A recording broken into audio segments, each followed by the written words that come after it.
है आप सभी का हमारे YouTube चैनल में। तो गाइस आज हम आप लोगों को पढ़ाएंगे अलंकार। और अगर आप लोगों को हमारी वीडियो अच्छी लगे तो प्लीज लाइक शेयर सब्सक्राइब जरूर करिएगा। बात अब देखिए यहाँ पर अलंकार।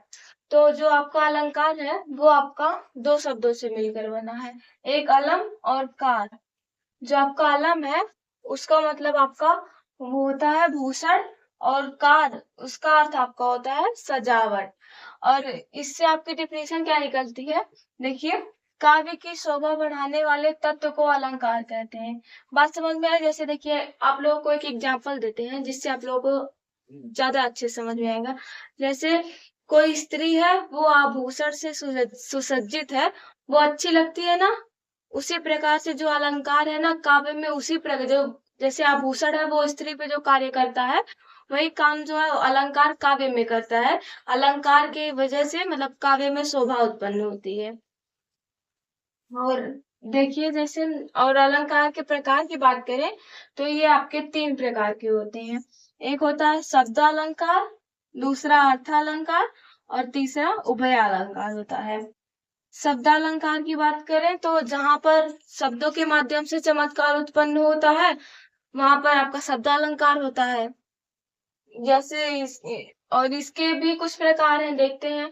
आज तक आप लोगों ने शब्दालंकार के बस 3 ही प्रकार पढ़े होंगे, लेकिन हम आज आप लोगों को 2 और पढ़ाएंगे, मतलब 5 प्रकार आप लोगों को पढ़ाएंगे आज हम।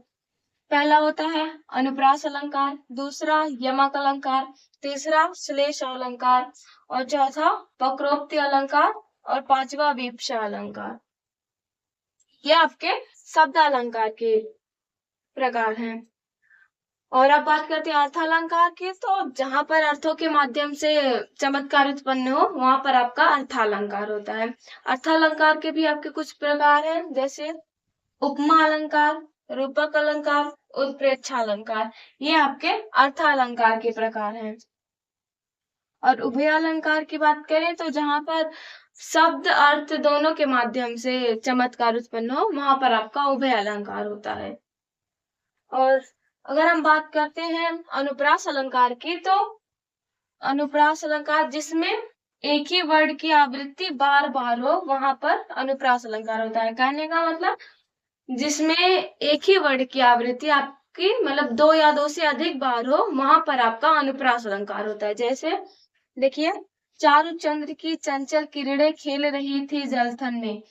यहाँ बताइए आप लोग की मतलब देखिए यहाँ पर किस वर्ड की आवृत्ति ज्यादा बार हो रही है। तो देखिए यहाँ पर चा, यहाँ भी चारों में भी चा है, चंद्र में भी चा है, और चंचल में भी चा है। यहाँ पर देखिए चा वर्ड की आवृत्ति बार बार हो रही है। तो यहाँ पर आपका क्या है, यहाँ पर आपका अनुप्रास अलंकार है। और अनुप्रास अलंकार के प्रकार की बात करें तो ये आपके 5 प्रकार के होते हैं। पहला छेकानुप्रास, दूसरा वृत्त्यानुप्रास, तीसरा लाटानुप्रास, और चौथा श्रुत्यानुप्रास, और पांचवा अनत्यानुप्रास। ये आपके अनुप्रास अलंकार के प्रकार हैं। तो अब हम आप लोगों को बताएंगे इनके बारे में। अब इनके बारे में जान लेते हैं। छेकानुप्रास का देखिए, एक या एक से अधिक वर्डों को छेकानुप्रास कहते हैं। मतलब जैसे एक या मतलब एक से अधिक वर्ड जहां पर हो वहां पर आप मतलब आवृत्ति जहां पर हो वहां पर आपका छेकानुप्रास होता है। जैसे देखिए, इस करुणा कलित हृदय में क्यों विकल रागिनी बजती है। इसमें देखिए का वर्ड की आवृत्ति हुई है ना, 2-3 बार हुई है, तो यहाँ पर आपका छेकानुप्रास है। और अब देखिए दूसरा वृत्त्यानुप्रास का देखिए, तो जहां एक या अनेक व्यंजनों की अनेक बार स्वरूपतः व क्रमतः आवृत्ति हो वहां वृत्त्यानुप्रास होता है। बात समझ में आ रही है? मतलब वर्ड की आवृत्ति तो हो लेकिन क्रमशः हो। जैसे कलावती, केलिवती, कलिंदिदा। जैसे देखिए यहाँ पर का वर्ड की आवृत्ति हो रही है लेकिन क्रमशः हो रही है। यहाँ पर के तीनों वर्ड में का है, क्रमशः हो रही है, इसलिए यहाँ पर आपका वृत्त्यानुप्रास हो गया। और अब तीसरा देखिए श्रुत्यानुप्रास, मुख के उच्चारण स्थान से संबंधित विशिष्ट वर्णों के साम्य को श्रुत्यानुप्रास कहते हैं। जैसे पाप प्रहार प्रकट कर सोई, भरी क्रोध जल जाई न कोई। ये आपका श्रुत्यानुप्रास का मतलब उदाहरण है। जैसे कहने का मतलब है मुख के उच्चारण के स्थान से संबंधित, यानी कहा नहीं जाता है पाप प्रहार प्रकट कै सोई, भरी क्रोध जल जाय न कोई। इससे स्पष्ट हो रहा है, ये जो डिफिनीशन जो आपकी कह रही है वो देखिए इसमें से एग्जाम्पल से मेल खा रही है ना, ये आपका श्रुत्यानुप्रास का एग्जाम्पल है। और चौथा देखिए अनत्यानुप्रास का, तो जहाँ पद के अंत में एक ही वर्ण और एक ही स्वर की साम्य मूलक आवृत्ति हो, वहां पर आपका अंत्यानुप्रास होता है। जैसे गुरुपद मृदु मंजुल अंजन, नयल अमीय दृग दोष विभंजन, ये आपका अनत्यानुप्रास का जो है उदाहरण है। और पांचवा देखिए लाटानुप्रास का, तो देखिए लाट का अर्थ होता है आपका समूह होता है, तो यहाँ पर लाटा अनुप्रास है, तो जो लाट है वहां उसका अर्थ है आपका समूह। तात्पर्य भेद से शब्द तथा अर्थ की आवृत्ति की मतलब आवृत्ति को वहां पर आपका लाटा अनुप्रास होता है। जैसे पूत सपूत तो का धन संचय, पूत कपूत तो का धन संचय। देखिए यहाँ पर पूत सपूत यहाँ पर है, तो पूत कपूत देखिए ये मेल खा रहा है ना, डिफिनीशन से बिल्कुल मेल खा रहा है। जो आपकी डिफिनीशन कर रही है वो आपका देखिए एग्जाम्पल्स में वही सब है, तो ये आपका लाटा अनुप्रास के एग्जाम्पल हो गया। आप लोग अनुप्रास अलंकार के बारे में पढ़ चुके हैं, बाकी के चार के बारे में आप लोग पढ़ लीजिए। जैसे देखिए यहाँ पर यमक अलंकार का, जब कविता में एक ही शब्द दो या दो से अधिक बार आए और उसका अर्थ हर बार भिन्न हो, वहां पर आपका यमक अलंकार होता है। जैसे कविता में कोई शब्द एक से दो बार मतलब एक ही शब्द जो है दो बार आए तीन बार आए, लेकिन उसका अर्थ जो है वो भिन्न भिन्न हो, एक ही शब्द हो लेकिन उसका अर्थ भिन्न भिन्न हो, वहां पर आपका यमक अलंकार होता है। जैसे कहे कवि बेनी बेनी ब्याल की चुराई लेनी, रति रति शोभा सब रति के शरीर की। यहाँ पर देखिए ध्यान देने वाली बात क्या है, यहाँ पर कहा जा रहा है ना एक ही शब्द दो या दो से अधिक बार आया, तो यहाँ पर देखिए बेनी बेनी दो बार आया है ना, तो इस बेनी का अर्थ जो है कहे कवि बेनी, मतलब ये आपका जो बेनी है वो इस कवि का नाम हो गया बेनी, उस कवि का नाम था बेनी। और इस बेनी का मतलब बेनी ब्याल की चुराई लेनी, मतलब इस बेनी का मतलब आपका चोटी होता है। देखिए यहाँ पर दो शब्द है, एक ही शब्द है दो बार आया है, उसका अर्थ अलग अलग हो गया ना, तो यहाँ पर आपका यमक अलंकार है। वो एक सिंपल सी एग्जांपल आप लोग सुने होंगे, इसी की है कनक कनक के 100 गुने मादकता अधिकार, या पाए बौराए ते व खाए बौराए। यहाँ पर देखिए कनक कनक शब्द दो बार आया है, तो एक कनक का मतलब होता है सोना, और जो दूसरा कनक आया है उसका अर्थ होता है धतूरा। यानी कहने का मतलब कुछ लोग हैं जो सोना पाके बौरा जाते हैं, कुछ लोग हैं जो धतूरा खा के बौरा जाते हैं। तो ये जो एग्जाम्पल्स है वो भी आपका यमक अलंकार का मतलब एग्जाम्पल्स है। और अब देखिए श्लेष अलंकार का, तो श्लेष का अर्थ जो होता है वो आपका चिपकना होता है।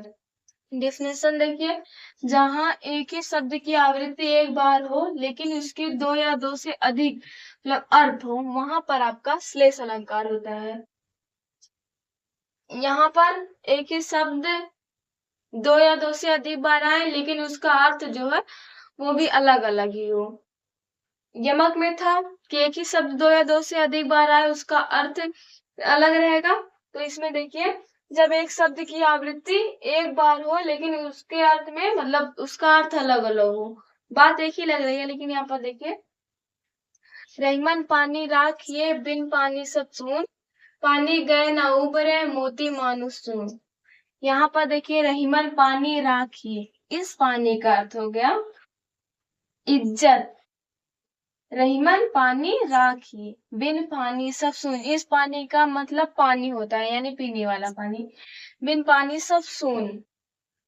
और देखिए पानी गए ना ऊपर है मोती मानुष सून, जो ये पानी है ये मोती मानुष सून। देखिए यहाँ पर पानी गए ना ऊपर है, इस पानी का मतलब होता है जो वो मोती में गुहा होता है धागा, इस पानी का मतलब धागा है।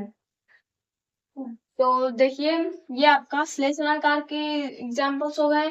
और अब देखिए वक्रोक्ति अलंकार का, जहां बात किसी एक आशय से कही जाए और सुनने वाला भिन्न अर्थ लगा दे, वहां पर आपका वक्रोक्ति अलंकार होता है। जैसे कैसा सूधी बात में बतान टेढ़ो भाव, वक्रोक्ति तासो कहे सही सब करी करिया।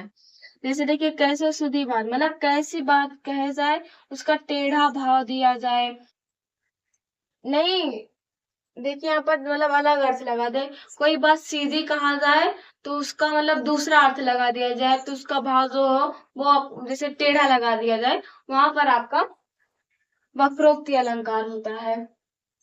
और देखिए अब पांचवा आपका विप्सा अलंकार, जब अनंत आदर के साथ एक शब्द की अनेक बार आवृत्ति हो तो वहां पर आपका विप्सा अलंकार होगा। जैसे एक शब्द बहुत बार जह अति आदर से होय, तही विप्सा कहत गोविंद सब कोई। मतलब देखिए एग्जाम्पल्स भी वही कह रहा है, जब एक शब्द बहुत बार जहां पर आता है वहां पर आपका विप्सा अलंकार होता है। ये बात गोविंद जी भी कहते हैं और बाकी सब लोग भी कहते हैं ये। तो ये आपका विप्सा अलंकार के एग्जाम्पल्स हो गया। तो भाई सब शब्द अलंकार की बात खत्म होती है। अब हम अर्थ अलंकार के आपके 3 प्रकार पढ़ा दे। अब बात करते हैं अर्थ अलंकार की। अर्थ अलंकार के आपके 3 प्रकार होते हैं, वो आप लोगों को बता ही दिए हैं और उन तीनों के बारे में आप लोग जान लीजिए। देखिए उपमा अलंकार, जहां पर किसी एक प्रसिद्ध वस्तु की तुलना दूसरे प्रसिद्ध वस्तु से की जाए, वहां पर उपमा अलंकार होता है। जैसे हरिपद कोमल कमल से, मतलब जो हरि का पैर है उससे जो है उसकी तुलना कमल से की जा रही है, तो यहाँ पर आपका उपमा अलंकार हो गया। ये उदाहरण आपका उपमा अलंकार का है। और देखिए उपमा अलंकार का आपका मतलब 4 प्रकार होता है। एक होता है उपमेय, दूसरा उपमान, तीसरा साधारण धर्म और चौथा वाचक शब्द। ये आपके उपमा अलंकार के भेद हैं। और अब दूसरा देखिए रूपक अलंकार, जहां उपमेय में उपमान का भेद रहित आरोप हो वहां पर रूपक अलंकार होता है। कहने का मतलब जहां पर उपमेय में उपमान का भेद रहित आरोप हो वहां आपका रूपक अलंकार होता है। जैसे उदित उदयगिरि मंच पर रघुवर बाल पतंग, भिक्षे संत सरोज सा हर्षय लोचन भृंग। ये आपका रूपक अलंकार का उदाहरण है। तीसरा देखिए उत्प्रेक्षा अलंकार, जहाँ उपमेय में उपमान की संभावना की जाए वहां उत्प्रेक्षा अलंकार होता है। मतलब जहां उपमेय की उपमान में संभावना की जाए वहां पर आपका उत्प्रेक्षा अलंकार होता है। और एक चीज और इसमें है जिससे आप लोग पहचान जाएंगे कि ये उदाहरण आपका उत्प्रेक्षा अलंकार है। जहां पर मनहु जनहु 2 शब्द आए, मनहु जनहु 2 शब्द आए, वहां पर आपका उत्प्रेक्षा अलंकार होता है। जैसे सोहत ओढ़े पीठ पर श्याम सलोने गात, मनहु नीलमणि शैल पर अपात परावे प्रभात। देखिए यहाँ पर मनहु शब्द आ गया ना, तो इससे भी पता चल गया कि ये उत्प्रेक्षा अलंकार का डिफिनीशन है। और यहाँ पर संभावना की जा रही है, तो यहाँ पर इससे भी पता चल रहा है कि ये उत्प्रेक्षा अलंकार है। तो ये जो एग्जाम्पल्स है वो आपका उत्प्रेक्षा अलंकार का है। गाइस ये रही हमारी वीडियो, उम्मीद करती हूँ आप लोगों को बहुत अच्छी लगी होगी। और अगर आप लोगों को अच्छी लगी हो तो प्लीज लाइक शेयर सब्सक्राइब जरूर करिएगा और कमेंट करके जरूर बताइएगा कि हमारी वीडियो कैसी थी। धन्यवाद।